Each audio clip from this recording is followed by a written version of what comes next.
and welcome to week 29 of Walk the Plank, the podcast that takes a deep dive into the week that was, or in this case, weeks that were, for Perry Athletics.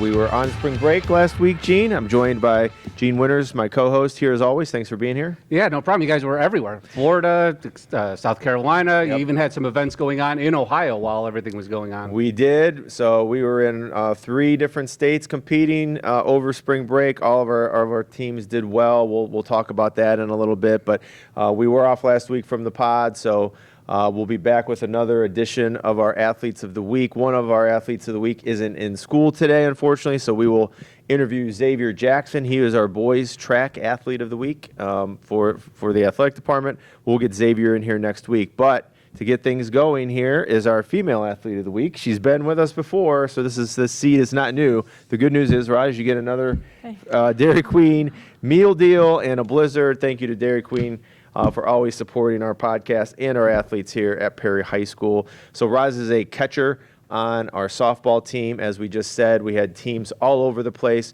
Our softball and baseball teams were down in Cocoa Beach, Florida, on the Atlantic coast of the state. So about as far south as Orlando, if I'm not mistaken, and then a little bit of drive over to the beach. So Roz, how was the trip? I think it was actually probably my favorite trip I've taken. Okay. So, and I've taken quite a few. You've been on a lot of trips. Mm-hmm. All right. So, so softball, we went 2 and 3 down there. So let's talk about, I guess, a couple of different aspects of things. From strictly a softball standpoint, we got 5 games in. Mm-hmm. That's huge to start the year off because chances are if we were in Northeast Ohio, we wouldn't have played 5 games. How did we do in those 5 games, and what was your takeaway from just playing down in the Florida sunshine?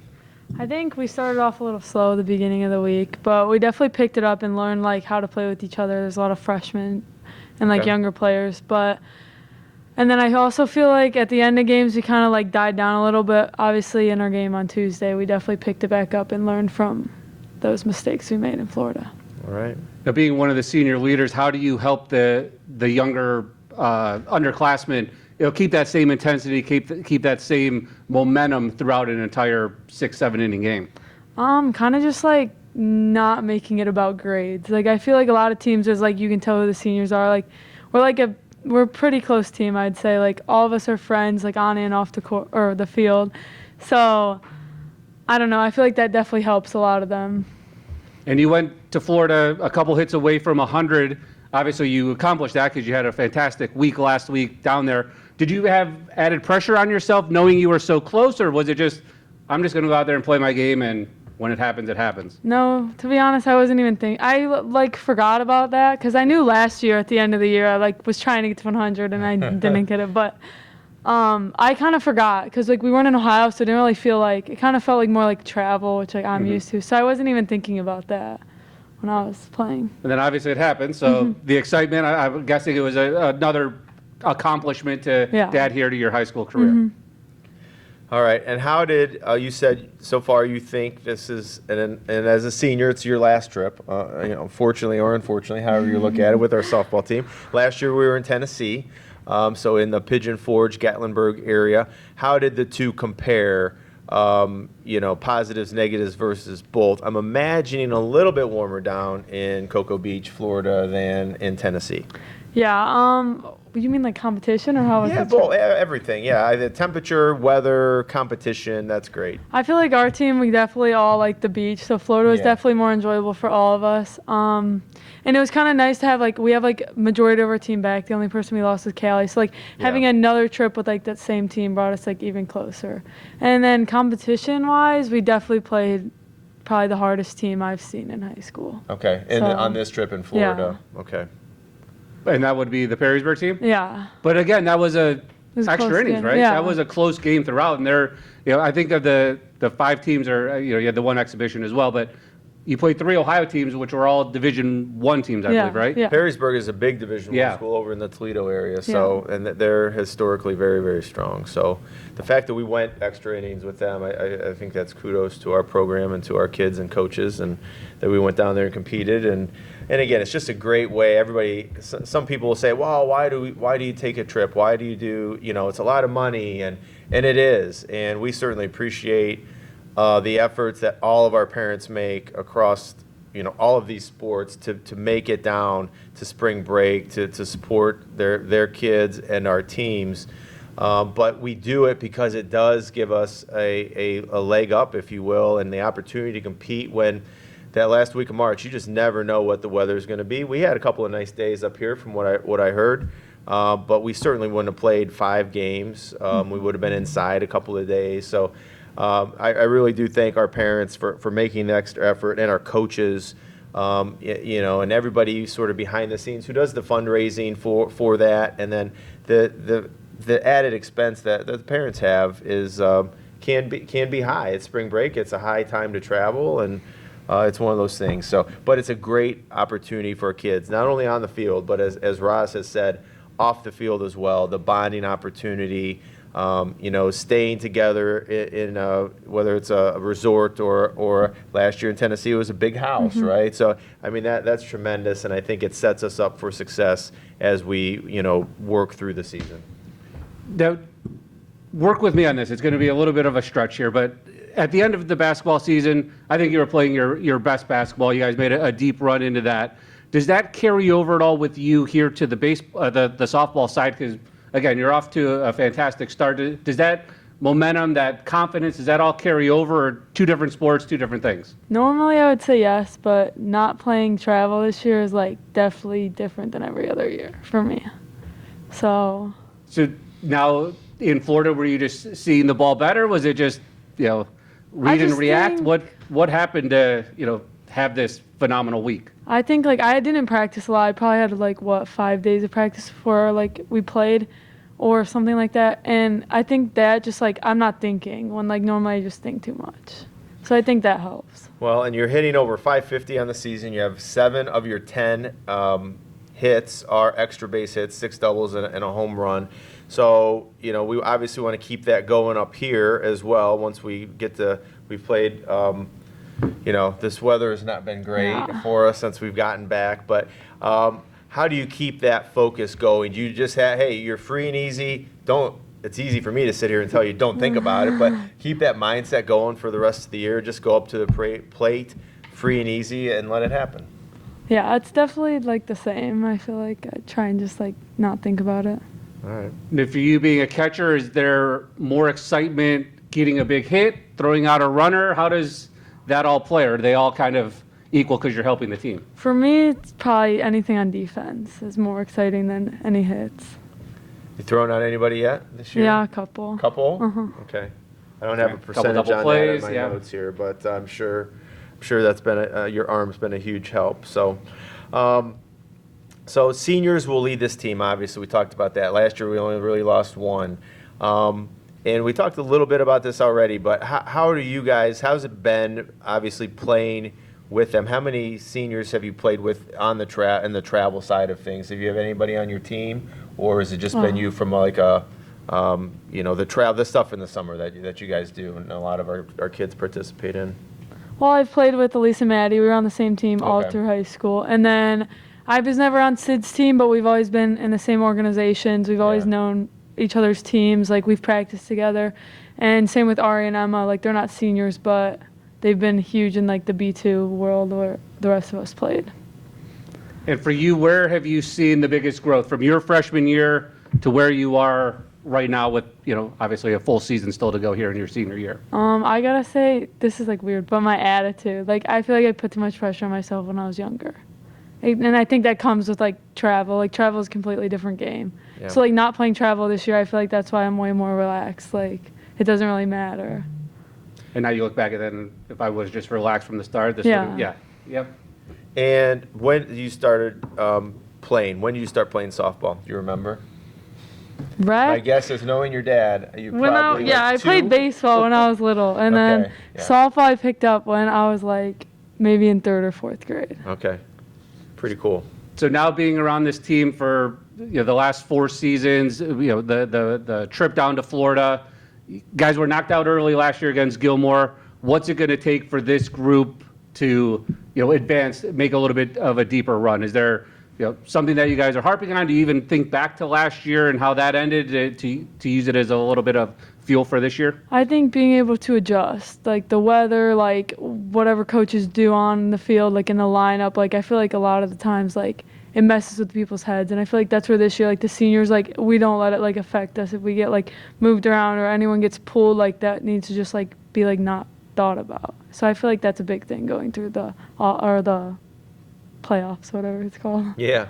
Well, and to mention that, just so everybody's aware, we have an expansion, just like we did in basketball this year with softball and baseball, moving to 7 divisions, and that's going to change some of the teams we see. Will Gilmore even be in our region? All of these things that are adding sort of new intrigue, and it's going to be different than what it's been in the past. So you never know who we're going to see, and when that postseason run comes about. But let's talk a little bit about the CVC. I know that's a focus as well. We're going to start, our CVC portion of the schedule coming up. We had a game rained out yesterday with Conneaut. We have West G today. What are we looking for from teams in the Sugar and Valley Conference, and what are some goals that the team has when it comes to the CVC stuff? I think we all really want to win the CVC. Last year, we tied with Edgewood, but Madison and Edgewood are definitely our biggest competition. Okay. So we play Madison on Monday. Right. I think this year though, there's a lot of more of like personal stuff too, like those games, Edgewood, and because all of us have played travel with girls on those teams, so I think that's going to be a big push for us against them.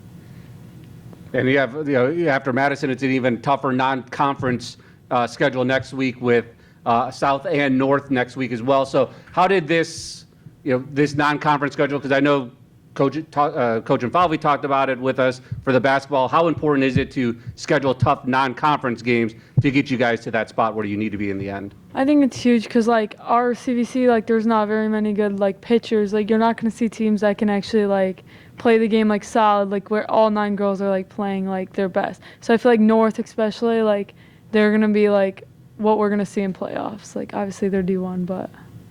And 2 of your scrimmages already with Kenston and Riverside are 2 teams that should be, vying for long postseason runs as well. Well, it's a similar philosophy. We try to do it across all of our sports. Our coaches are really good with the postseason in mind. And again, our focus is always on trying to peak at the right time at the end of the year as we get into that postseason, but giving our kids because you can you can learn more from losing sometimes than winning. And so I'm not a huge, I'm not worried about exactly what our regular season record is, especially non-conference. We would love to win the CVC across the board, but we do want to challenge our kids and put them in places to succeed as we get later in the year. So, all right, Roz. Well, that's great. Congratulations on a great week. Again, you're hitting 550 right now, 6 doubles and a home run. 7 of your 10 hits are extra base hits. Keep that rolling, and hopefully we're going to play today. Today's Thursday. We're a little bit later in the week than we normally are. It's Thursday. We've got West G coming in here for a 5 p.m. start, so we'll update everybody on how that goes.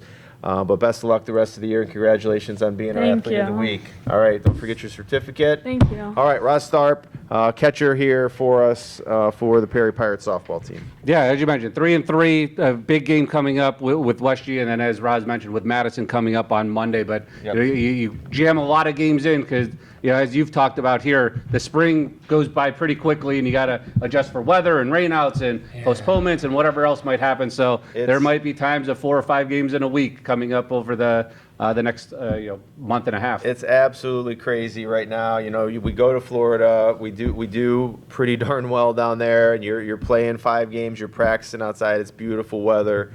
And now we come back, and here we are. Had one canceled yesterday. I think we're going to eke this one in today against West G. Baseball's off today, though. Our field, softball field for varsity is in really, really good shape.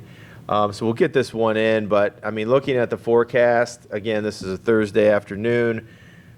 this weekend, Friday, Saturday, Sunday, looks like 2 inches of rain. And next day, I know everybody's excited for Guardians Opening Day next Tuesday, but it's supposed to snow that day, Yes. by the way. So, I mean, we could be looking at a prolonged period of not playing, and it's just horrible. There's no other way to put it. It's it's tough because everybody's chomping at the bit to play, and to go a week without playing, or even 3 or 4 days, is a long time in the spring. Because, like you said, we're already talking. We'll have Coach Carino up here in a minute, but like we're working on dates for the Conneaut makeup, and we're looking at a date to play maybe a doubleheader, against 2 games against 2 different teams just to try to get them in. And we're already there, and it's April 3rd. So hopefully this weather turns around quickly. Now, how does that change for you as the athletic director?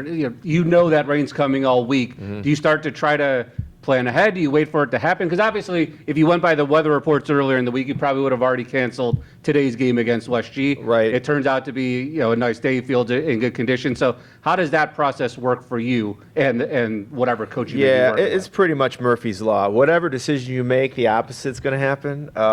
Track the other day on Tuesday. Now, it never broke 40 degrees, but there was no wind.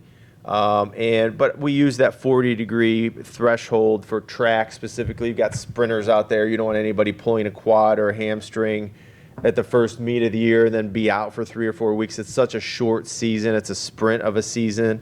So we postponed it to Wednesday, and then it ended up being sunny. Still chilly, but it was probably a better day than what we ran in yesterday, even though it was a little bit warmer. The wind was really troublesome yesterday for track, and it started sprinkling a little bit. So it's one of those things you pretty much have to go with the flow of the day and what it's going to do.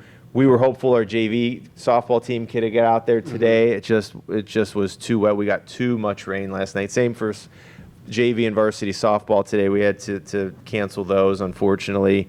Too much rain last night. And you just have to go day by day. But I know from a coach's standpoint, we do talk like long term. All right, if we are going to have 4 or 5 days off, I was talking to Coach Platt today about plans for Monday or Tuesday, and he's got some contacts where he might be able to get our team on a turf field somewhere. But again, that's a varsity. We need to get our younger kids playing too, and that's the tough part. Sometimes it just doesn't happen until we get later into April. And that said, we always seem to have about a 10-day period, whether it's the beginning, middle, or even end of the season where this happens. So hopefully we're getting it out of the way and it's done and over with, and we have a clean rest of the season, so to speak. So Yeah, and being the first week, get it out of the way and continue to play all the way into late May. yeah, so if we can get mid-April to mid-May, and obviously it's not, we're gonna not have no rain during that time, but hopefully it's a little bit more limited than what we've got coming. So,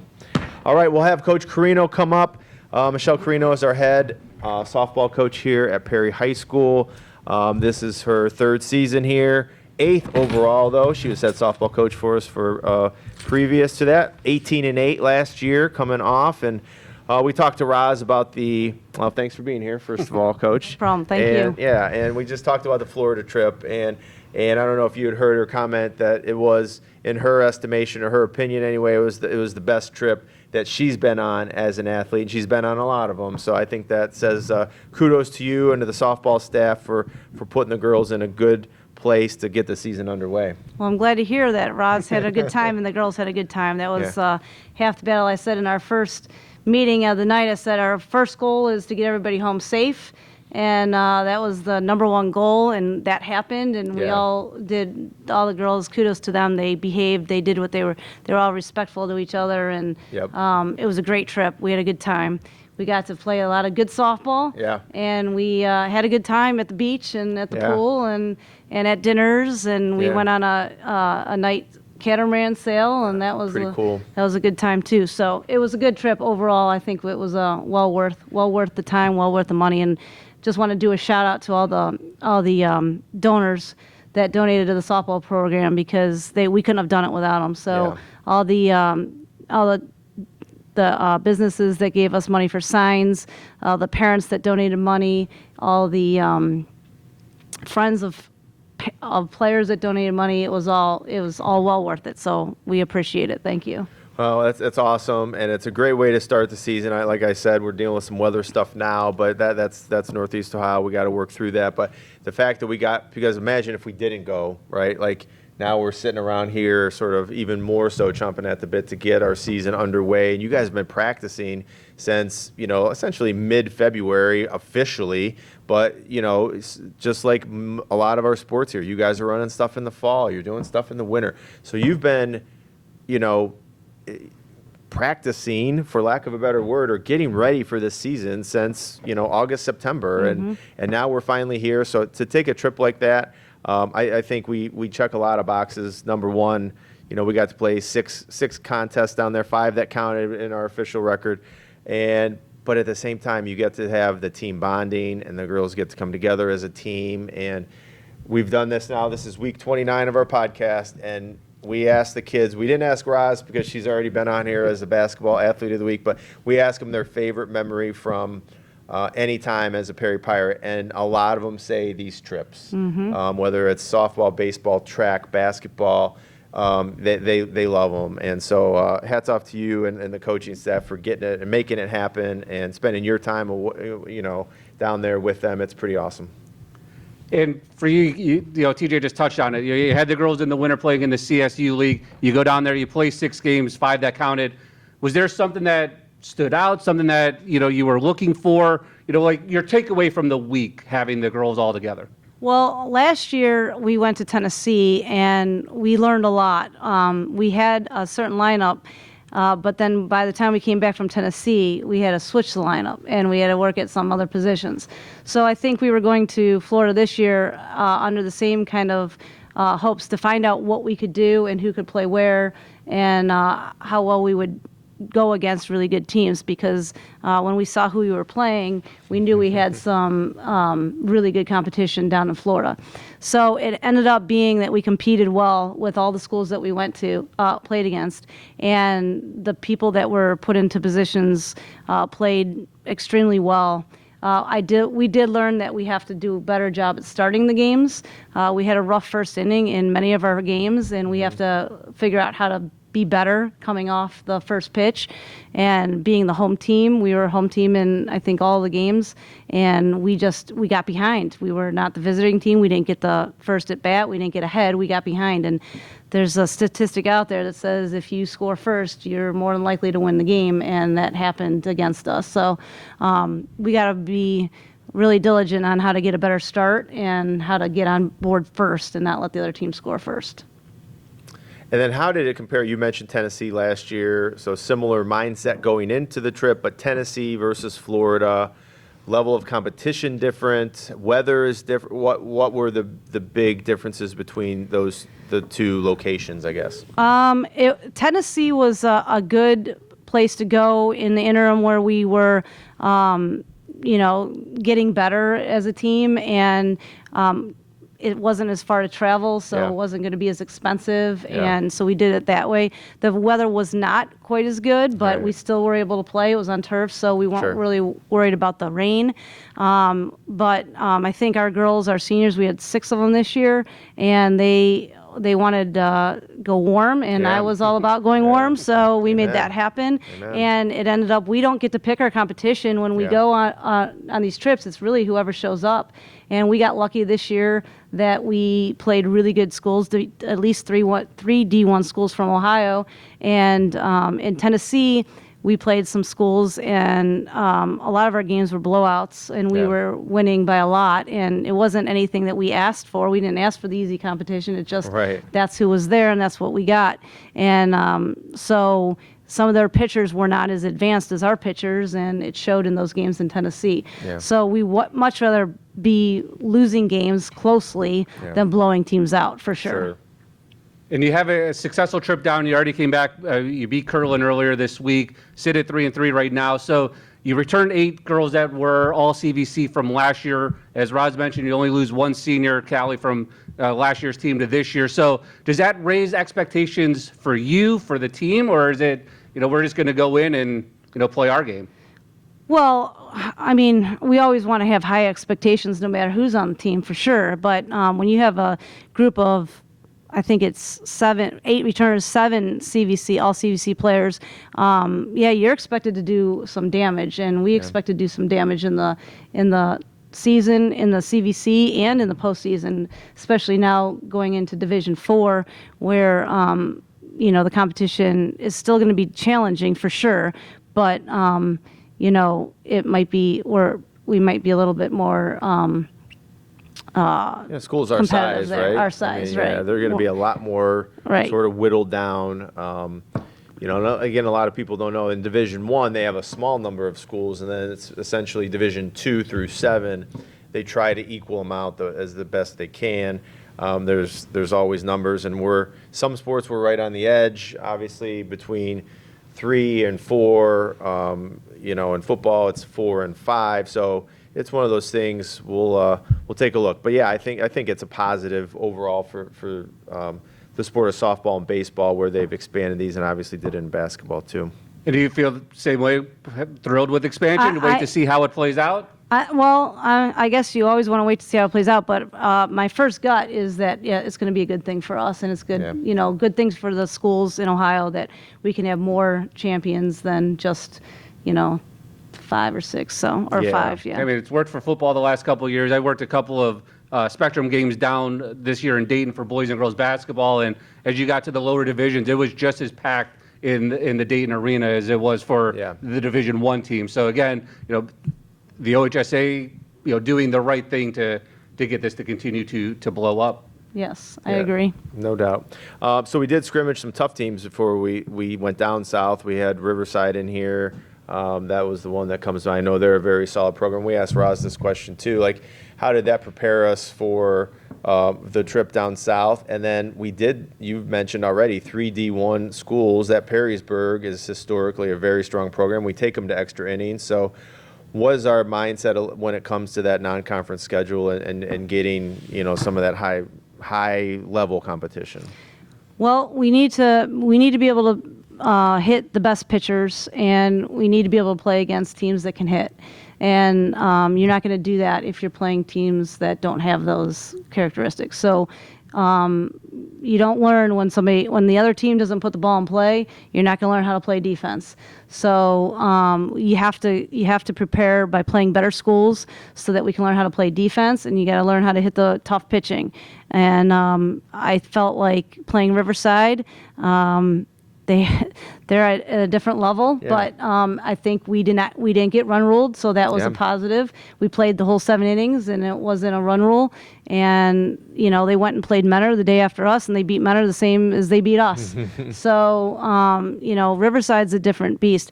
We played Aurora, who's an awesome very school, strong, and we lost to them 2-0. And Elise Strahan wasn't playing in that game because she was injured, and so. We competed against Aurora, and it's been a great preseason and early season for us against the competition. So hopefully the teams that we have on our schedule are as good as we think they are, and we are going to get some good competition against those other schools as well. That's awesome. And now, like the next line of questions will be probably a lot about most of your seniors, and just because you have 6 of them. But the way that this comes about, your first year back, you're without Madeline Infalvi. She's recovering from her injury. Last year, she's back in her lineup. It looks like she didn't miss a beat. What is the difference? Like, what do you see from her that just flips the lineup, flips the game for you, having her at the top of your order? Well, Madeline gets on base a lot, as you mentioned. She has a lot of hits, and she can get on base by bunting, slapping, hitting, walking, whatever. And then when she gets on, she can steal bases. And when she gets on first and we have a hit, she can go first to third, she can go first to home. So anytime you can put pressure on the defense, speed is the ultimate advantage. And she has that. And we actually have a couple speedy players this year that, and speed, I love to say it, speed kills when you play any sport.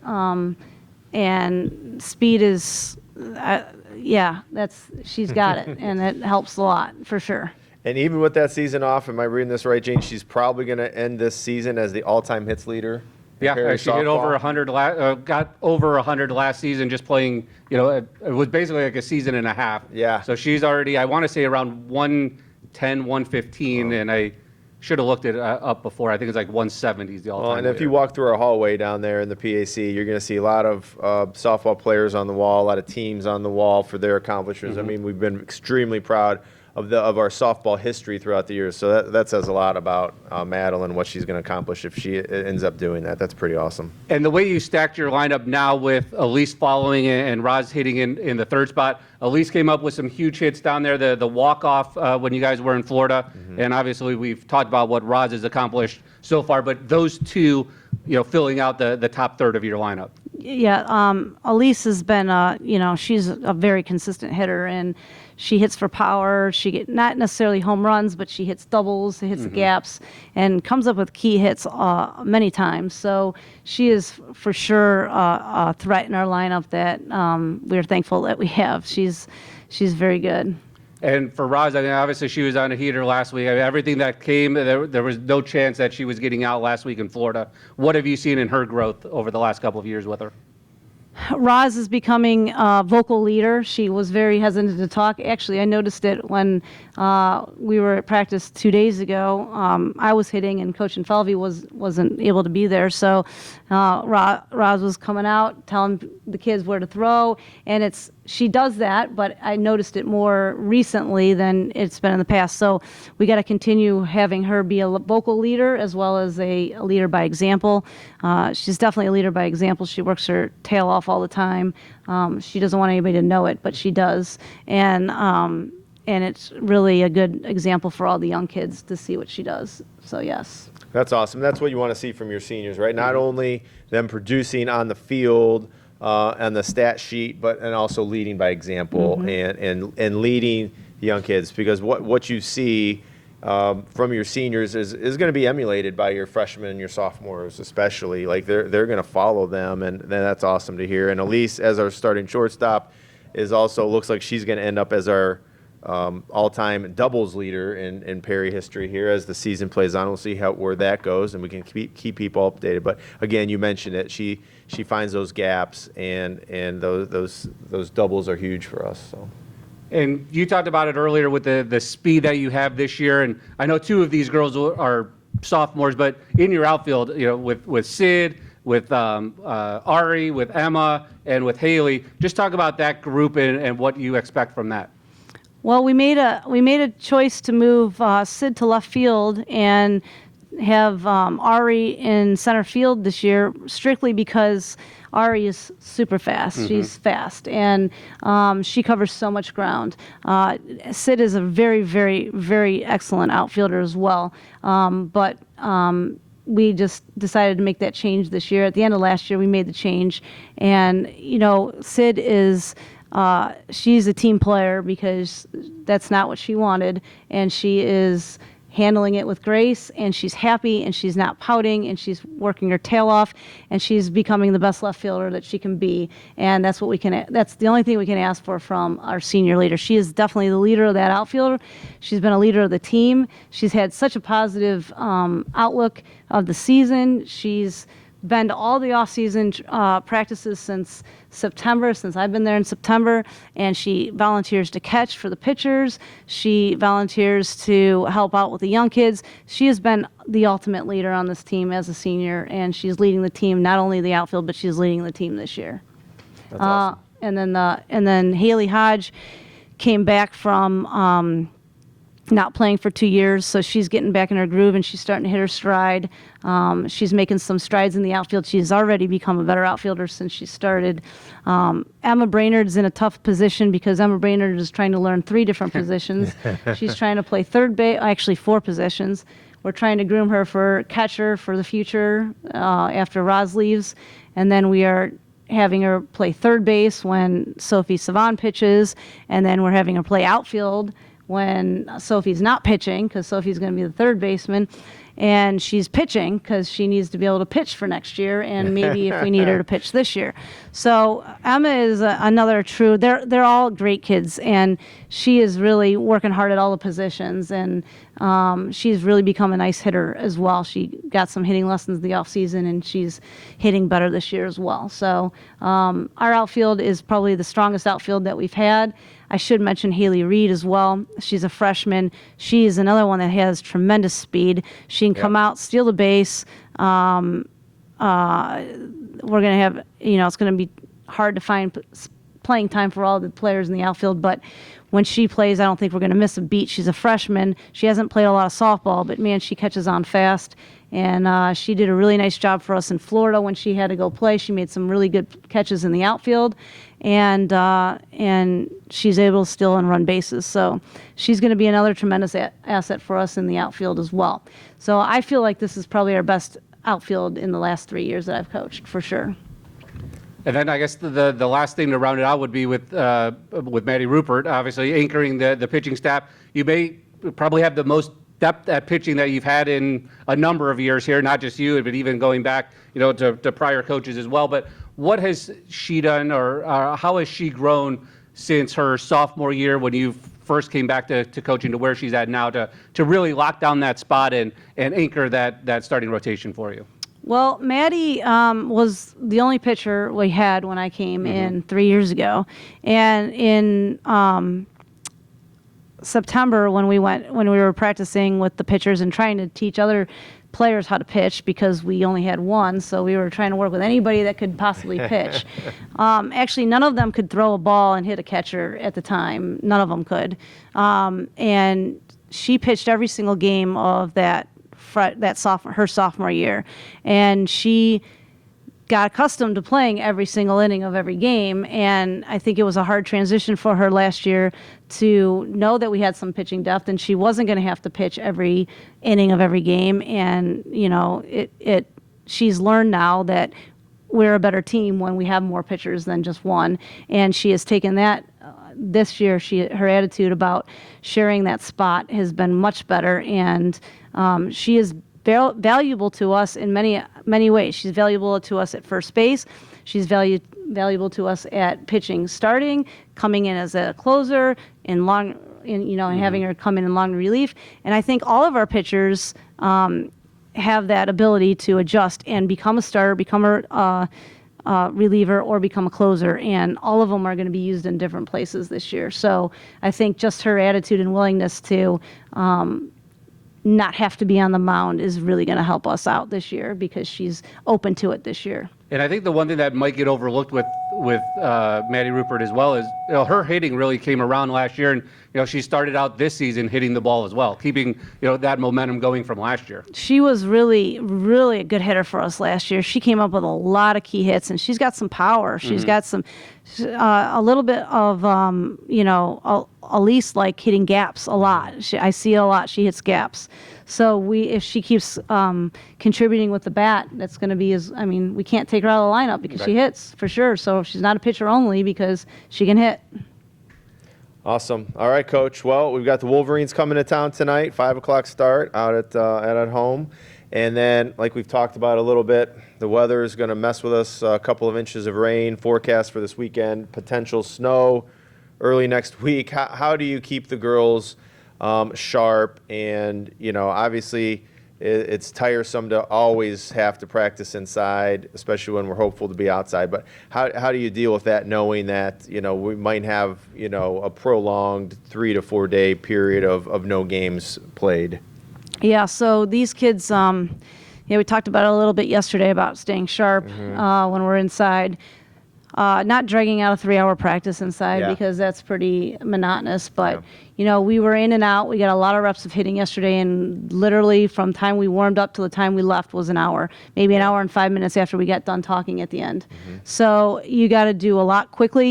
You hustle in and out. You get it done, and so it's not a ton of time off their plate. They still have time to complete their homework, and they have other things to do like schoolwork.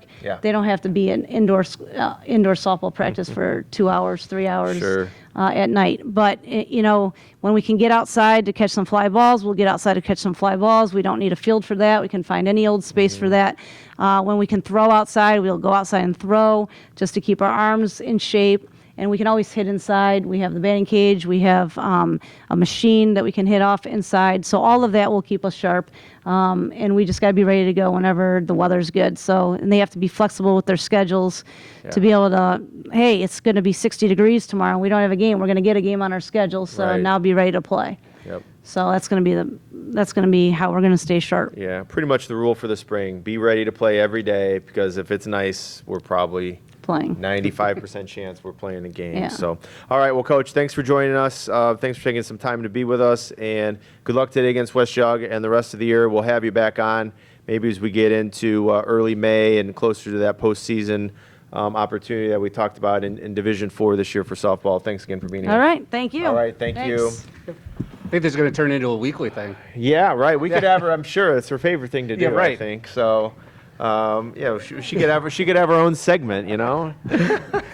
No, we appreciate her time coming down, and it's a good preview to the year. We're 3-3. It's early on. We'll play hopefully 25-ish games. So it's good. Our goal will be as we get each week, we want to have at least one coach on to sort of give a preview of their season, even though we're underway, and all of our sport. Tennis had their first match yesterday canceled.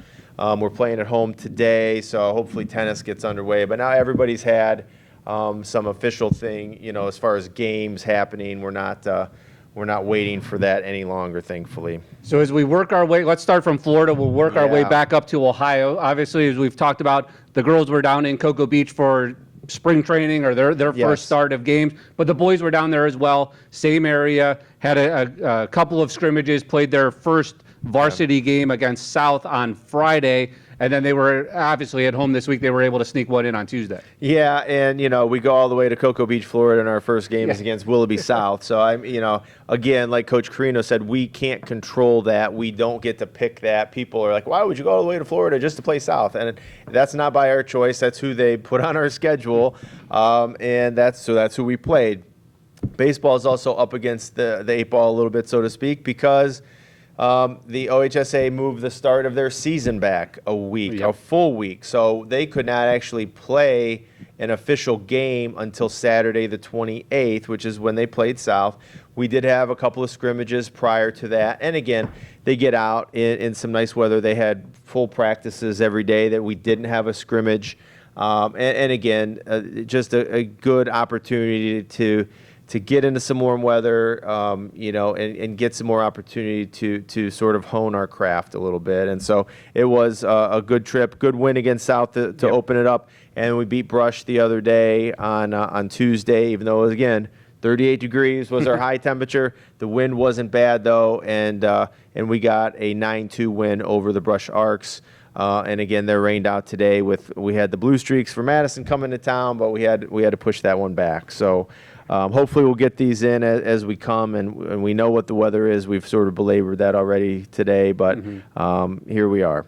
So as we move back, heading north, there was a trip to South Carolina for some of the track members. Yep. I know we were talking at softball on Monday about it, but another successful trip for a small group going against a lot of large schools that brought a lot of athletes. And hats off to Coach Richards and his staff that went down there. They were great, and we had an agreement with Myrtle Beach High School to practice there every day, and he set that up. So they practiced a couple hours every morning.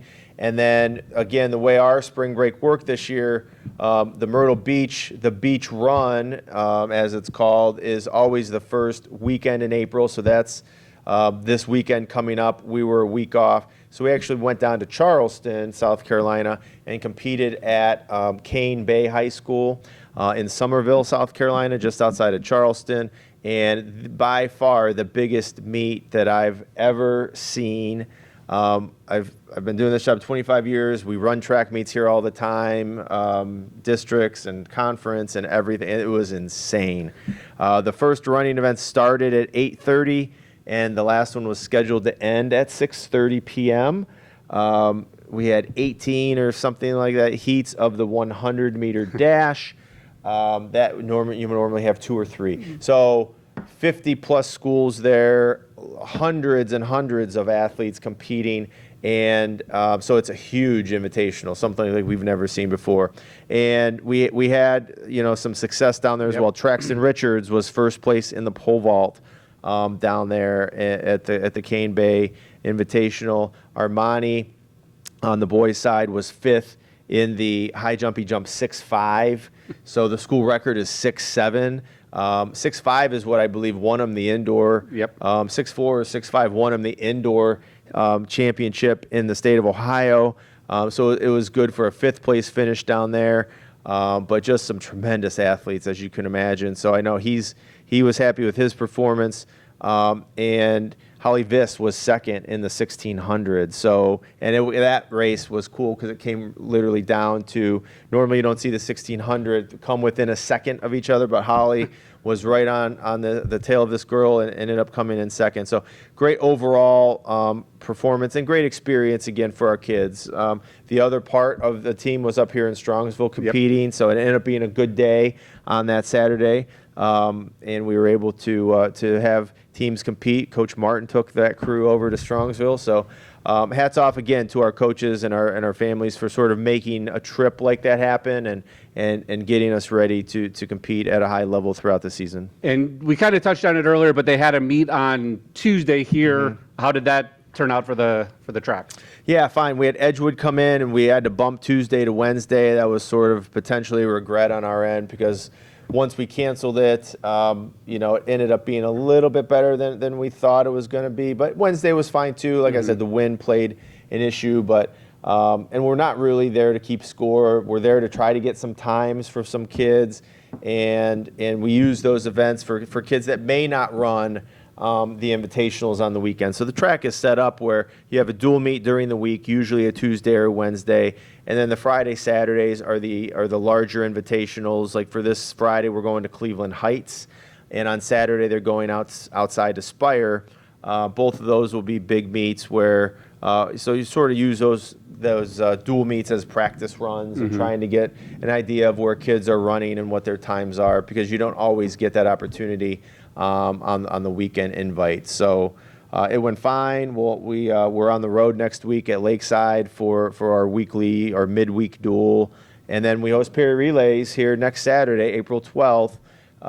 So it's like our 57th annual Perry Relays, named after Gene Kobus, a longtime track coach and Spanish teacher here at Perry High School. He passed away just a few years ago, so we've had that name now in place for about the last 5 or 6 years as homage to him and what he did for this track program. So Perry Relay Saturday the 12th, and then we keep on rolling, and before we know it, it'll be CVC time, and then we host district meet in Memorial Day weekend. So even though it's only about a month and a half away, it'll be here before we know it. And the last spring sport that will be starting, and you kind of touched on it a little bit earlier as well, tennis gets started today. They have a match scheduled tomorrow at Geneva. They'll be back home on Monday against Whitcliffe. So Coach Walker has had the boys, and now it's time for them to go out and see what they got. Yeah, and we should get this match in today. The weather's going to hold. It's warm enough outside, and it's always unique because the weather can impact, those sports in different ways. Like all day today, we've been anticipating playing a tennis match. We'll play the tennis match today based on at least the forecast. Whereas, unfortunately for baseball and then for JV softball, like we knew by 10:30, 11 o'clock today, like there's no way. And it can flip. The scripts can flip, right, where we might think tennis is playing a match, but if we get a rain shower at 3 o'clock, right, they're out. Their courts have to be dry and squeegeed off and playable. Where if your baseball and softball field are ready and you get a rain shower at 3 o'clock, you can probably still play the game if the field's in good enough shape. So we appreciate everybody's flexibility as we get into this crazy busy spring season, because like we talked about, if the weather's nice, pretty much you're going to be playing, and we all know, parents' work schedules and things like that, where, they're sort of waiting to hear from us on a daily basis, like what's going on. We try to get out there. as fast as we can because we know people's afternoon and evenings will be impacted whether or not we're playing or we're not. So. And as we wrap up week 29, let's go back, and I think we've touched on it a little bit, but a couple more awards have come out for winter sport athletes and their coaches, and 2 of them on the wrestling side both came away with some hardware. Yeah, definitely. Coach Trent Nelly was named, I want to get this right here, the Greater Cleveland Coaches and Officials Association Division II Coach of the Year. Tremendous honor that's voted on by the coaches of Northeast Ohio. So throughout the entire district of Northeast Ohio, it encompasses a ton of different counties and 3 divisions. So only 3 coaches out of probably 100 schools are going to get honored. And Coach Trent Nelly was selected as our Coach of the Year, and I think he's done a tremendous job taking over for longtime head coach Dave Rowan. We knew that obviously there was going to be a transition there. I think he's handled it very, very well. And, we had great success as a team, finishing 5th in the state duels and then down at the state level as well. So hats off to Coach Trent Nelly, District 2 Northeast District Coach of the Year. Coach Teresa Dominish was named the News Herald Coach of the Year. So shout out to her. And Gigi Dominish was our Wrestler of the Year for the News Herald area. So tremendous accomplishments on the girls' side, and we're excited to keep that program running and get that continued in the right direction. We're off to a great start, and we want to keep that rolling. Chance was named honorable mention Greater Cleveland as well. So Chance Schlau, who finished 5th down at the state tournament this past season, was honorable mention all Cleveland, and that's all divisions. So that's Division 1, 2, and 3. Quite an accomplishment for Chance as well. Yeah, a great way to wrap up the wrestling season, especially towards the tail end of, maybe weeks 24, 25 of the Walk the Plank. We had, we were talking a lot of wrestling. Yeah. You get to, and you have a obviously closer relationship, but for me to feel the passion, not only of the players, but have up from those coaches to make sure their players were in the right spots to succeed. And both of them had fantastic years, and both squads and both coaches as well. So congratulations. Yeah. Congratulations to them. It was so well deserved. And again, they're going to start, if people don't know, there's a 30-day period where you can't have coach contact after your season is over.